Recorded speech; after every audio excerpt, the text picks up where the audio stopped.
Greetings, assembled nerds. I am recording this video as an updated sneak peek preview for my TTRPG books, specifically my Edge role-playing game. I've recently published my books on Big Geek Emporium in addition to Drive-Thru, so I gave the books a bit of a facelift. I made them nicer in terms of just overall design, spruced up some backgrounds, and I also found a much better way to export them to preserve the quality of the pictures and everything. So now it's actually the books are just overall a lot nicer. So definitely go and check them out. This is why I'm doing this review, so you can get a little updated sneak peek preview for those of you who haven't checked them out yet, and they are now definitely better than ever. All right, so I got the Edge starter set up right now, but I'm not going to go into it at all. I'm just gonna scroll through it real quick. This is basically just a free version of the rules.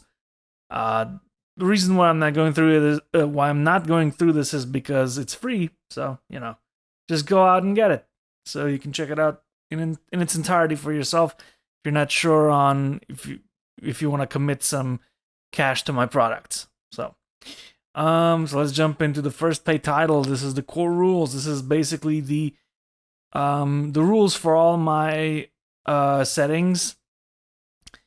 They've been built from scratch, and it's a pretty unique system that can work in virtually any setting, any sort of basically any sort of setting you can think of. Pretty system agnostic in that sense. Skills pretty much cover everything in that regard. So it's not only a book that can be used with other settings. You can also take parts that you like and just fit them in other settings that you want, if you want just the rules, or you can check out the other stuff in here. It's not just the rules. It's also got a GM's guide, which also has a lot of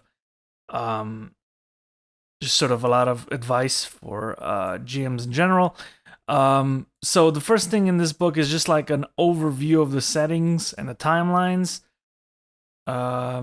in this that can be used with this rule book, and it just explains this sort of metaphysical level of everything, how the nature of reality works in this game. And then you got the roles and classes section, which explains how to make a class and how to advance a class. You also have a table for higher level starting classes, higher level characters. You want to start at a higher level. And then you got the first role, which is warrior. You have a breakdown of the warrior's classes, and then a breakdown of each of their features. I'm not gonna go in depth with all this, but let me just say there's a lot of customization in this game. The roles also synergize with the race you're playing, so it gives you another sort of distinctive feature for each character. It's kind of a combination of a sort of traditional class system and something that's more reminiscent of the World of Darkness, like Vampire the Masquerade, where you sort of pick the stuff you want for your character and then you put points into it, and then you unlock new stuff within that sort of linear tree. And then you got 5 trees in total you can pick, and that's basically what class system is all about. I'm just gonna scroll through here because there's a lot of stuff in here, but I've pretty much covered every major class. You got everything from berserkers to shamans to elementalists, anything you can think of, really. And then there's also a table which features all the talents by their stats, because you need a certain amount of stats to pick each of these. And then you got some extra explanations for certain class features, like the poisoning feature, because certain features need a bit more explanation on how they work. And then we got the character creation. This is like a 2-page, 9-step character creation process. It goes into detail on how to do everything to create your character. There's the origin list, which is my version of backgrounds. Drive, which is my version of like goals for your character. Reputation, quirks, faith and morality, languages, and then we got the basics, which basically explains how the system works, all, you know, with pictures and detailed explanations. So I think I made this as retard proof as I could, so it's not saying that everyone's retard who's reading this, but I'm saying I try to make it so that anyone can understand. Try really hard to make everything easily digestible. And then there's the playing the game section, which goes in depth into more like advanced gameplay mechanics. For instance, the circumstantial roles, which is kind of like my take on like the whole D&D advantage disadvantage thing. Even though this system has nothing to do with D&D, it's 100% OGL free. It's been built from the ground up. But I kind of took like certain ideas and put them in a blender and made my sort of very unique version of it, especially how critical hits work. And then you got a breakdown of character stats here, how combat works, vision, cover, damage types, actions, all that kind of stuff. Maneuvers, conditions, morale. And then we got powers, and basically powers are anything that's supernatural in this game. It's called a power. So, you know, spells, incantations, and also magically infused implants for the third timeline, which is like a sci-fi timeline. And then you got all these meta spells called basic spells. So you have like conjure fire, control fire, imbue fire. And it's like this for every element, so I'll just scroll through this. So already got a bunch of stuff here, but it gets better. Once you get to the unique power section, you also have a bunch of unique spells and other powers for your character that are separated by elements and sources. So there's a lot of these. I gave you a lot of stuff to cast because I know variety is key when it comes to stuff like this. So that's how many powers there are. Unique powers. Plus the basic ones I showed you before. And then you got a list of all the summoned creatures you can summon, which is also quite a lot. Everything from animals to zombies, you name it. Item rules, not the actual items, but just the rules on how to use certain items, where to wear them, how to wear them, blah, blah, blah, all that stuff. The actual specific items are listed in each codex, which I'll show you later, because they're all setting specific. I didn't feel appropriate to just cram everything in here for each timeline, because it's just a waste of space. Trade goods, item packs, animal companions, how to tame them, how to train them. Vehicle rules, again, same idea as with the items, just the rules, not the list. Game Master's Guide, how to run a game in general and in this system. Just broad advice and then specific advice. How to create a universe from scratch. Again, this is just stuff that any GM can read through. It'll help them in their own games, whatever it is they're playing. A detailed guide on how to create a race from scratch if you don't like the races in the game. Again, something that can be used in any setting, probably, with a little tweaking. Obviously, this mechanics are tied to the system, but it's not that hard to tweak this stuff and apply it to another system, especially if it's something fantasy-based. You got stuff like random NPC creators, random faction creators, creature creator, which is basically you can make your own creatures or enemies, monsters, whatever you want to call them, from the ground up. So also something that's probably usable in most settings. Random quest creator, and then creating the environment, and you got, you know, some notes on how to create environment.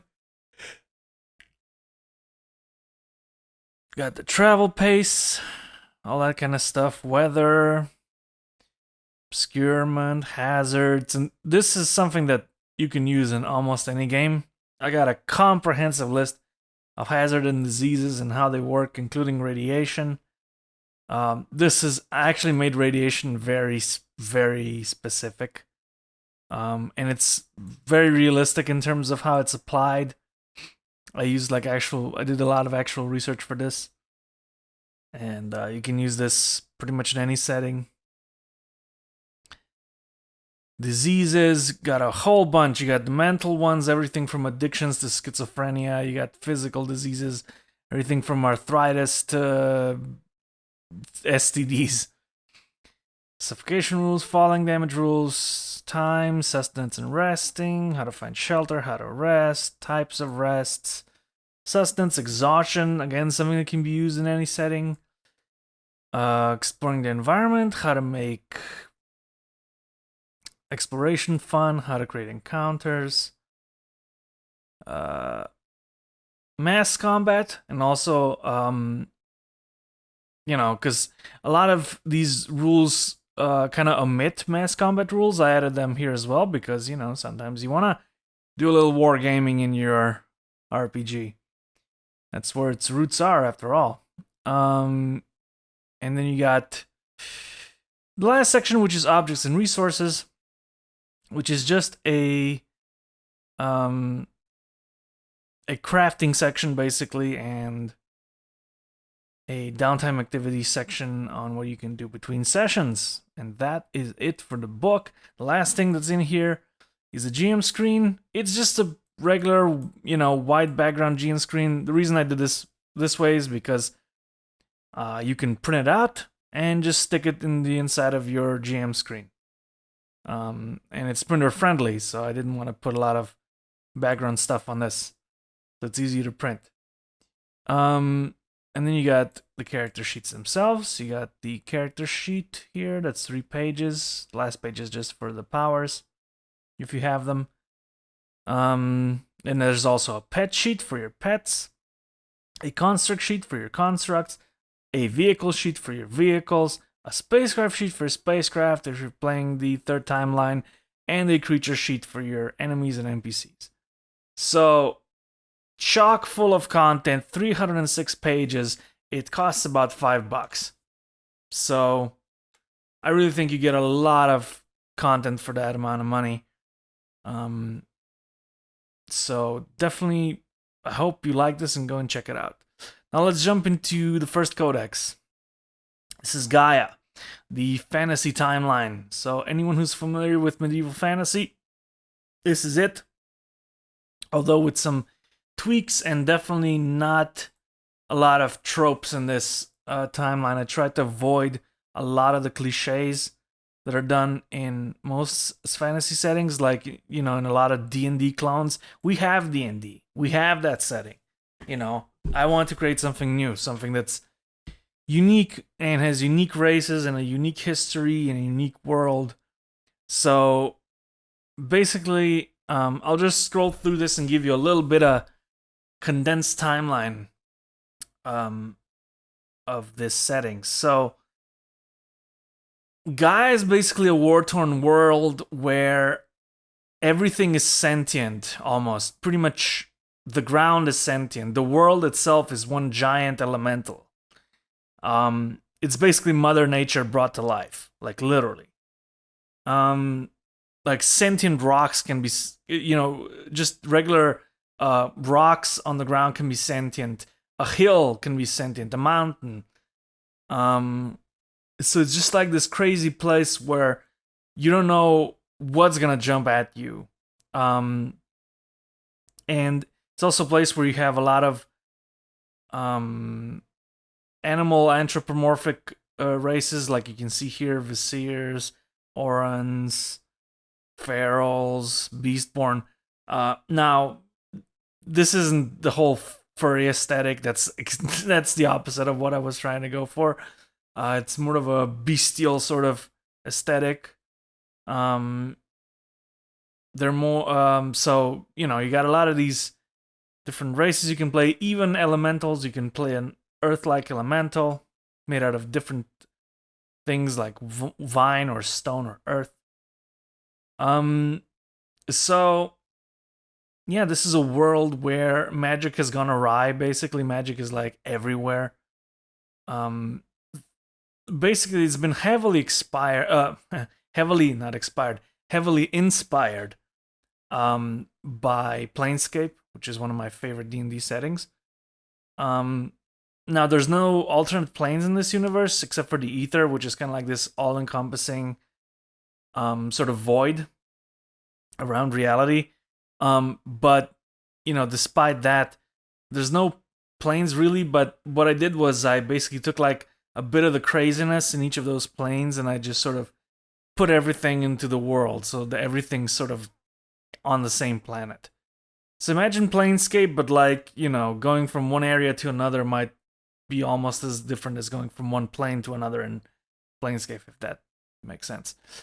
There's also a bunch of gods in this. You can worship certain gods. They give you blessings and banes that are each unique to each god. And the gods play a huge part in this. Also, there's a bunch of items here. You can see different items. So the gods play a huge part in this timeline. They're basically your morality as a character. Your character's morality is always tied to the gods, meaning they're always watching your deeds.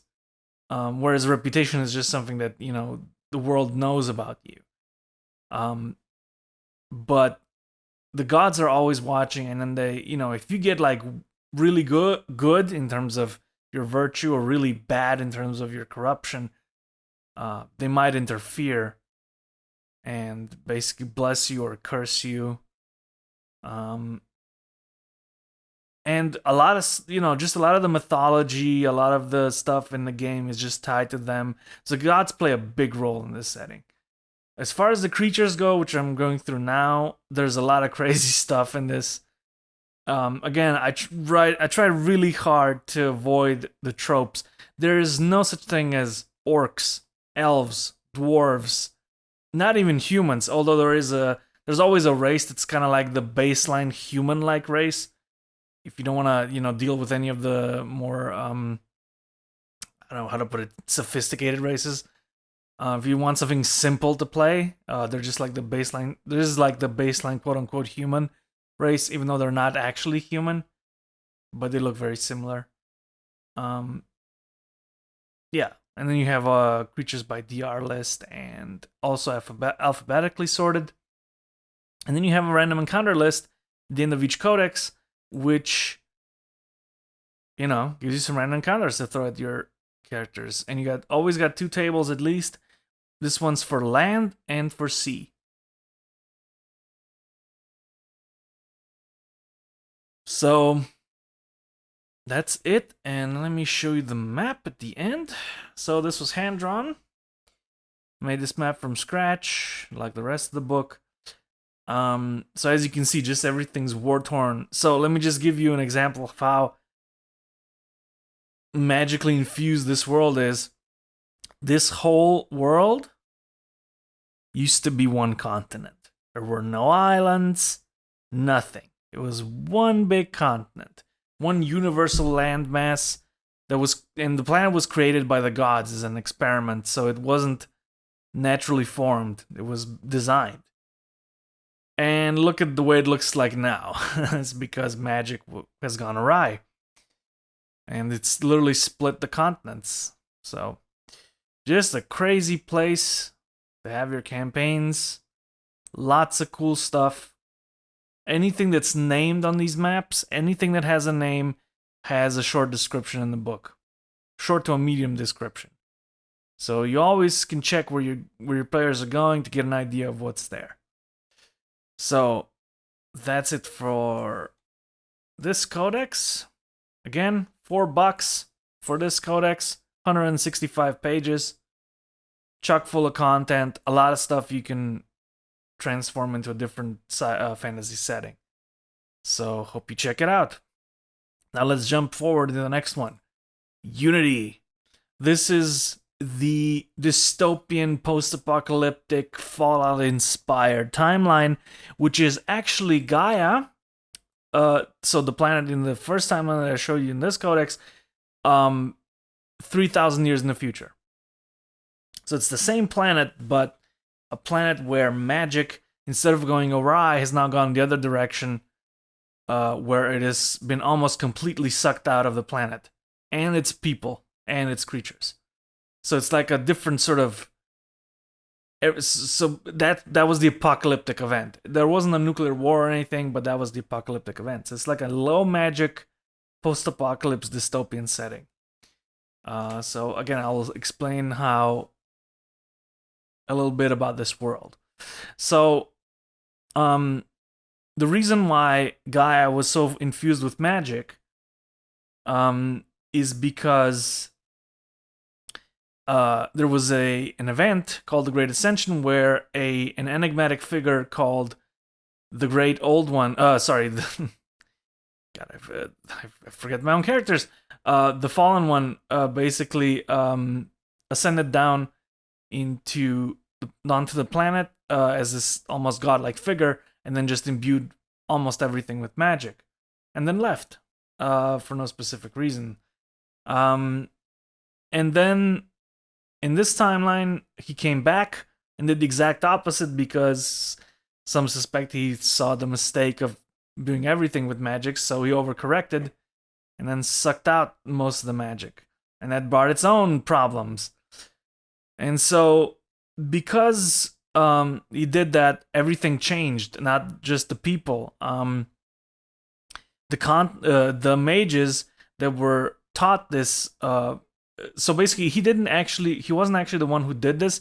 He taught the elite mages of the planet on how to do it, and then they banded into this council and used their powers to annul the magic in a ritual, which also pulled the continents back together. They wanted to remake the world as it was in the beginning. Obviously, that didn't go well, and one of the things that happened. One of the bad things that happened was that the oceans literally dried up.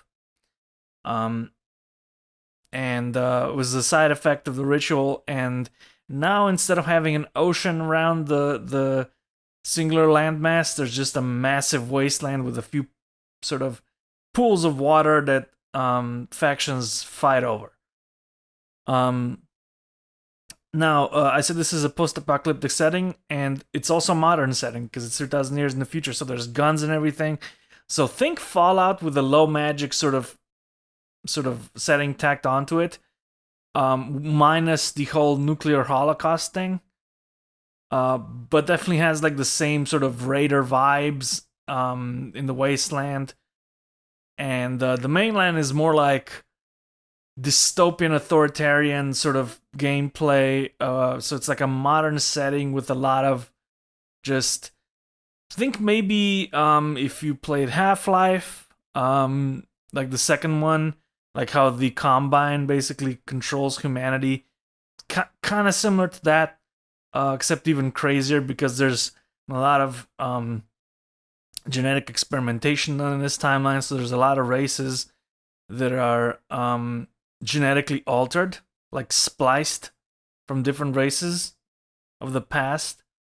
And you can play most of those. Again, there's 8 races in each codex to play, so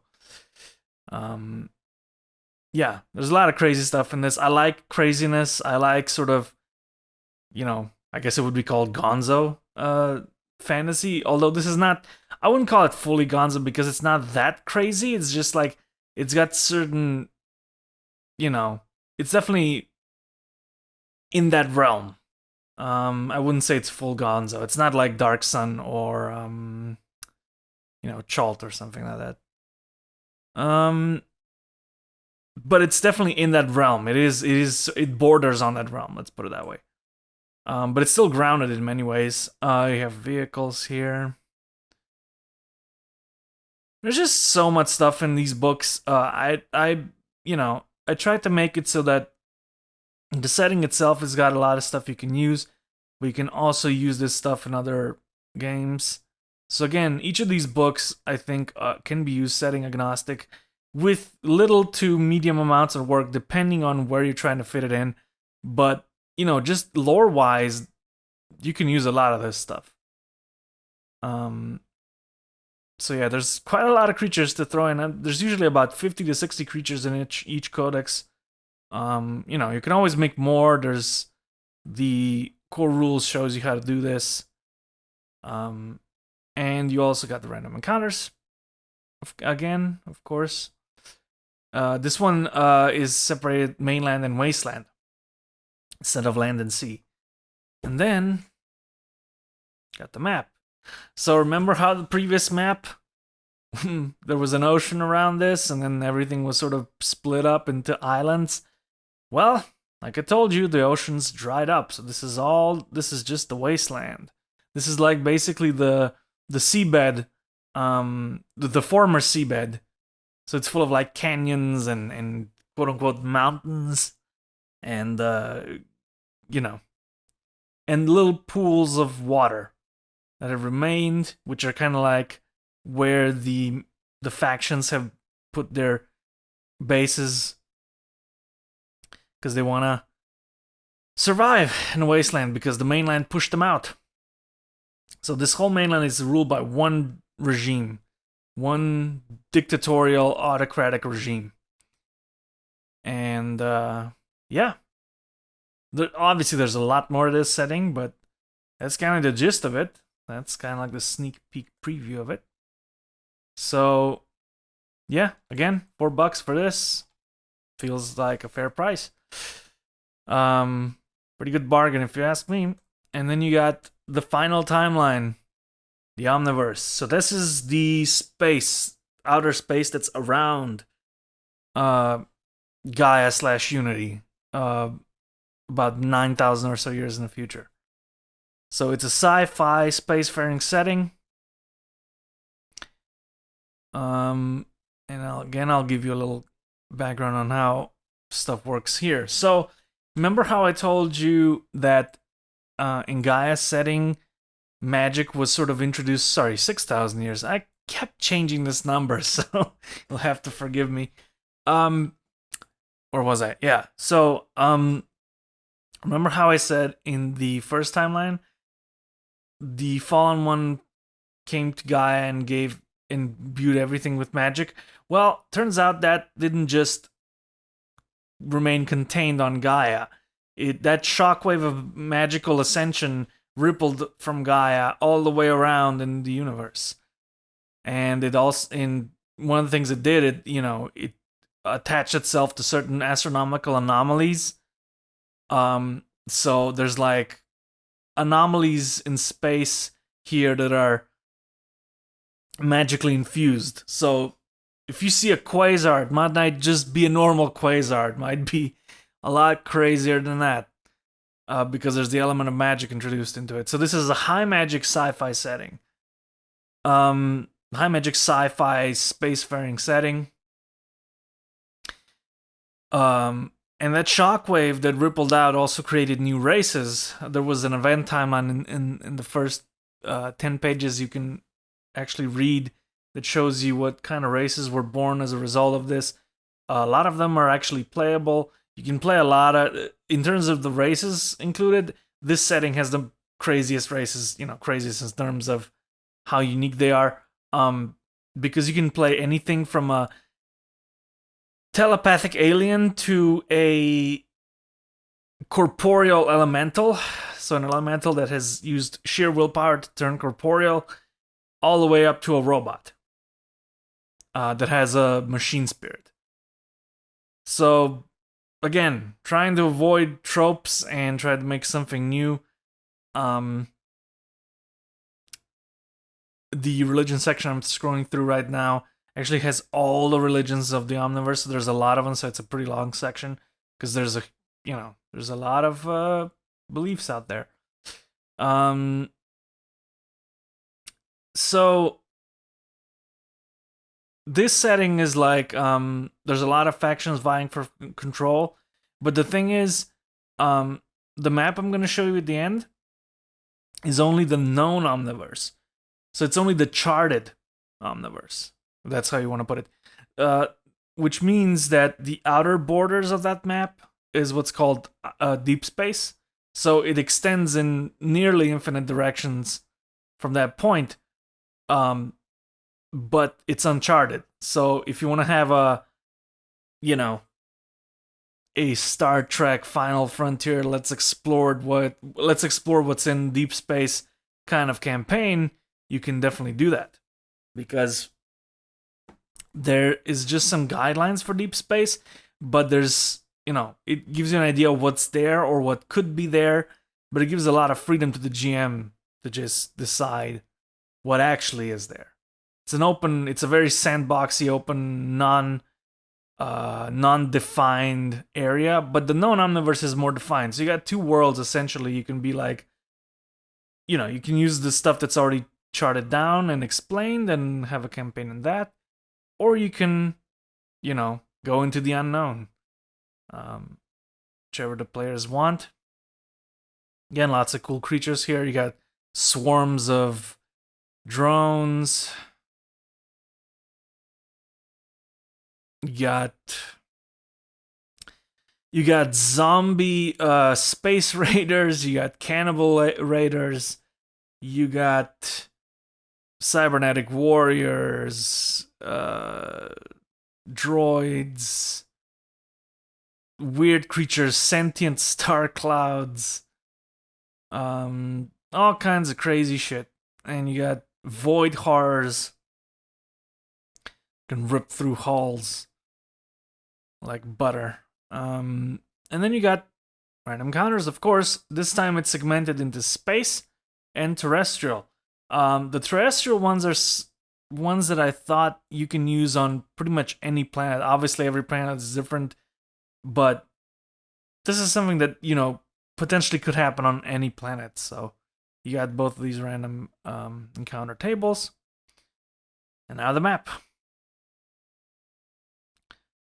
That's the Omniverse. These little dotted lines are the borders of the factions. There's like 1, 2, 3, 4, 5, 6 major factions.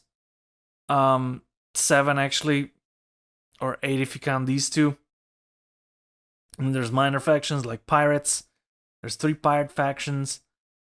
And there's all kinds of crazy stuff on this map. I'll give you an example.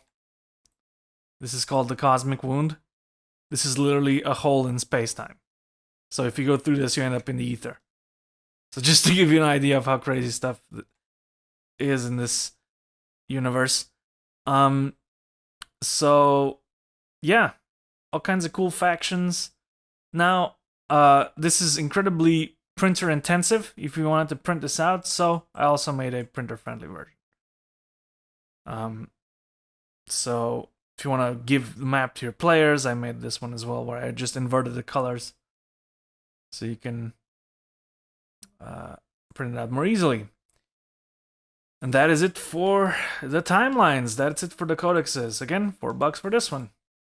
And then the last book that I made, this came out recently.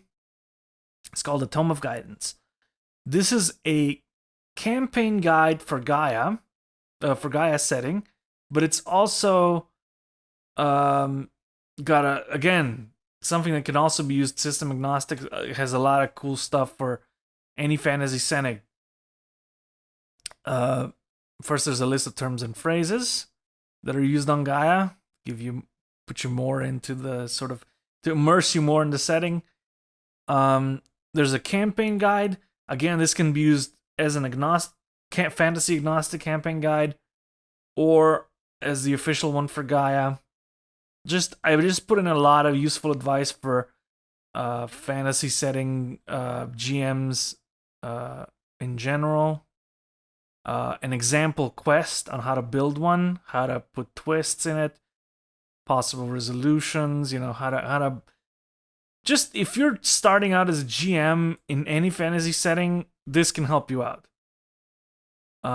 I put in a lot of cool advice in here so you can start more easily. How to make allies, how to make villains, what makes a villain, and then you also got like stuff like the social encounter generator. We have a lot of, random encounter generators which are usually combat, usually end in combat at least.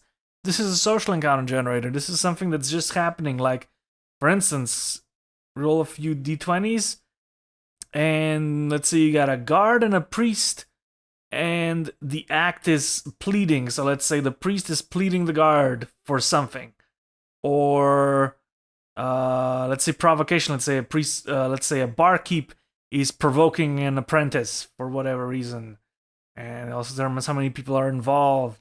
It's just like a quick random generator you can use to make a social encounter on the spot to make things interesting, especially in like populated areas. Then you got a list of the famous dungeons.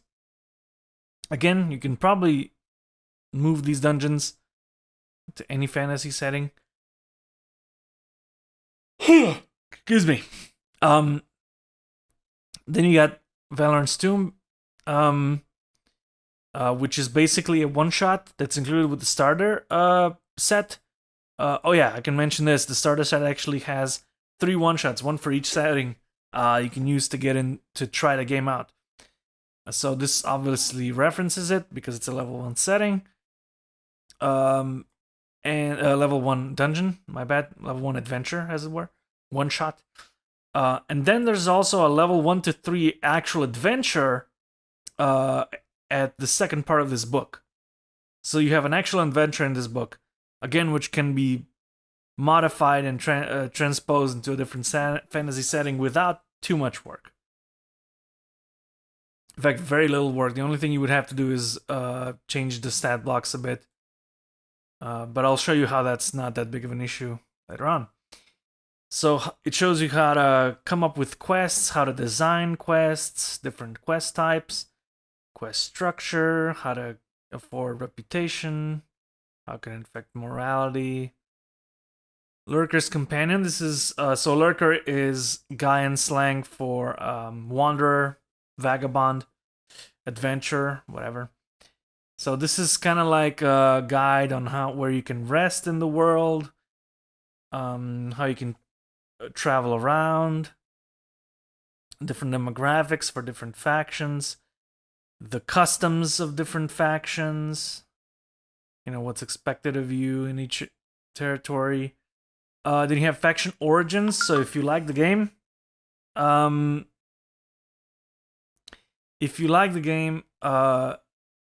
you can definitely check these faction origins because they give you origins for like new origins if you want to actually have your character belong to one of the major factions. So it's got 1, 2, 3, 4, 5, 6, 7 new origins.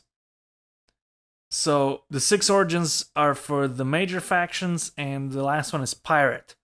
So if you want to play a pirate in one of the 3 major factions, this gives you some extra stuff, and a lot of these give you like special abilities as well.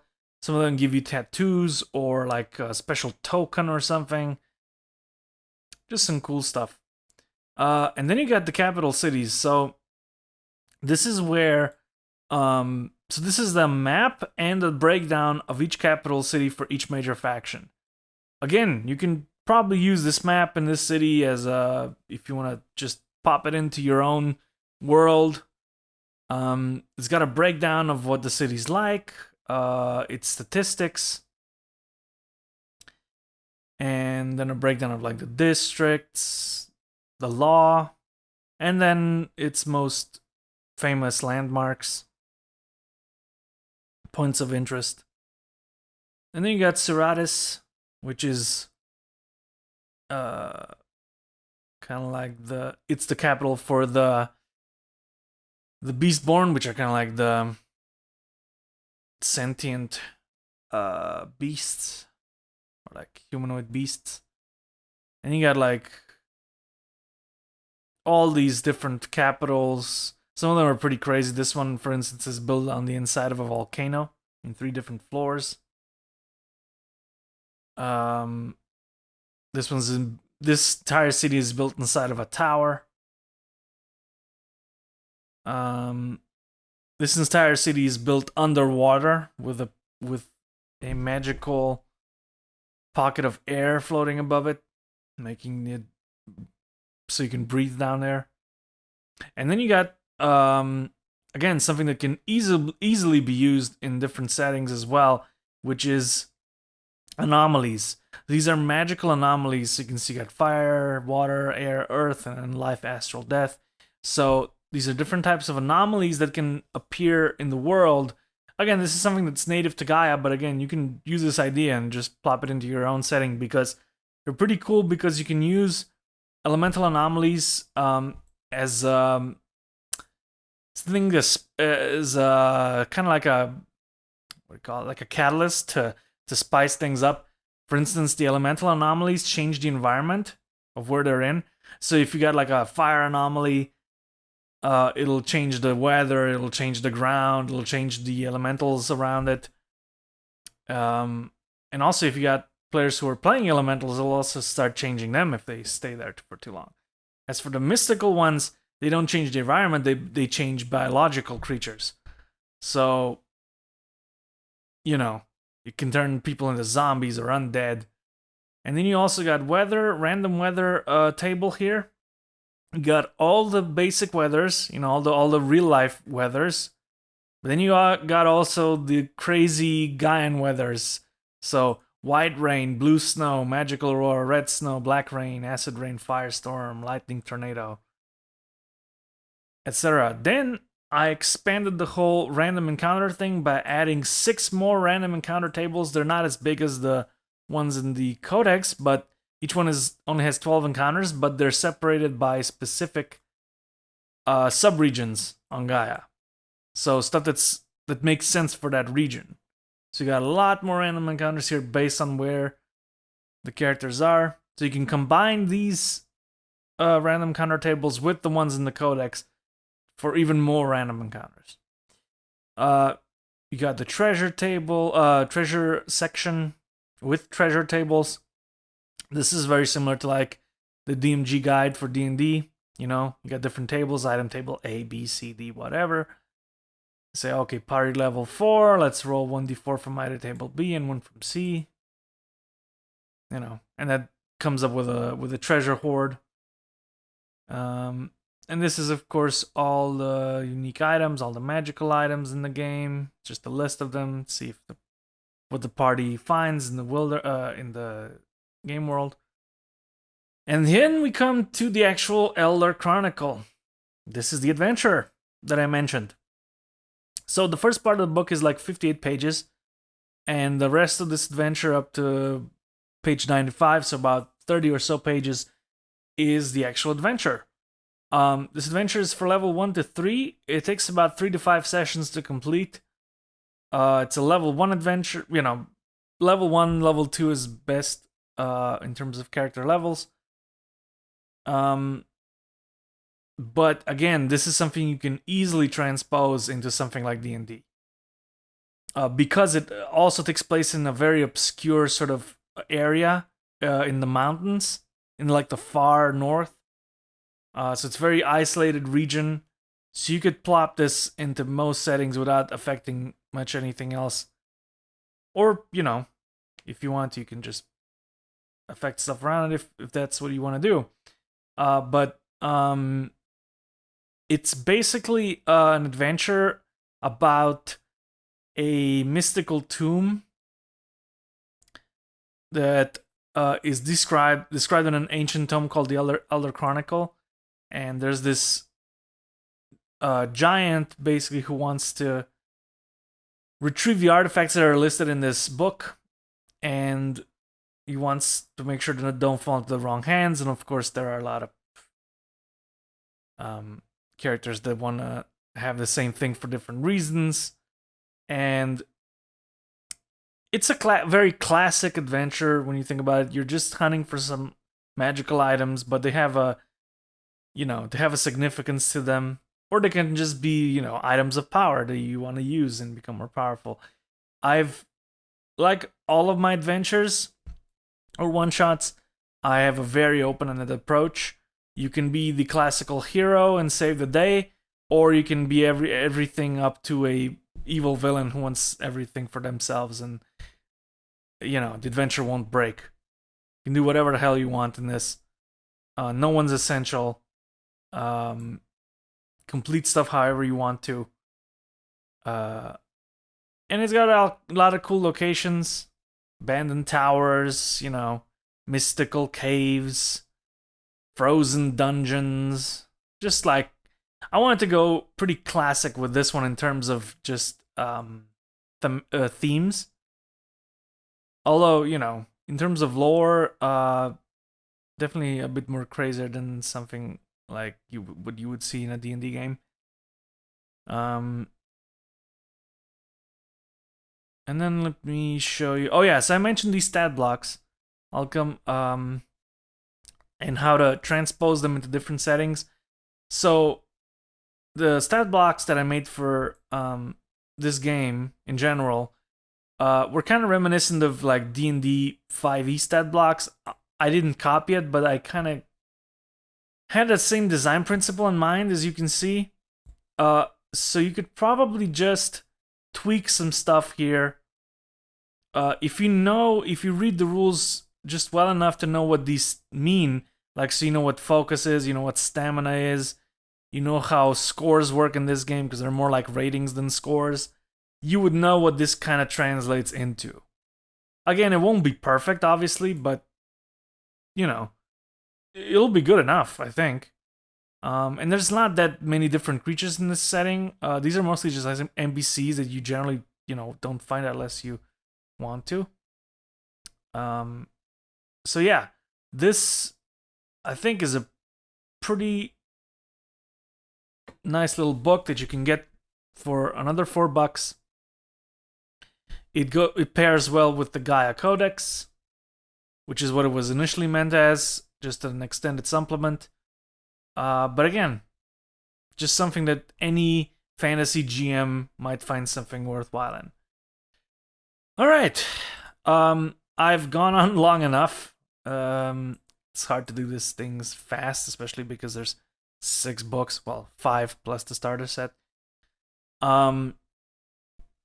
So it's kind of hard to condense all this stuff, but you got a little sneak peek. You got an idea of what the layouts look like. You got an idea of what the books are all about.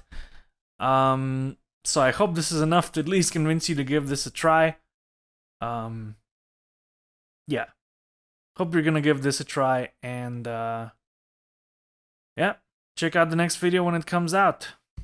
And this is the RPG Renegade, signing off.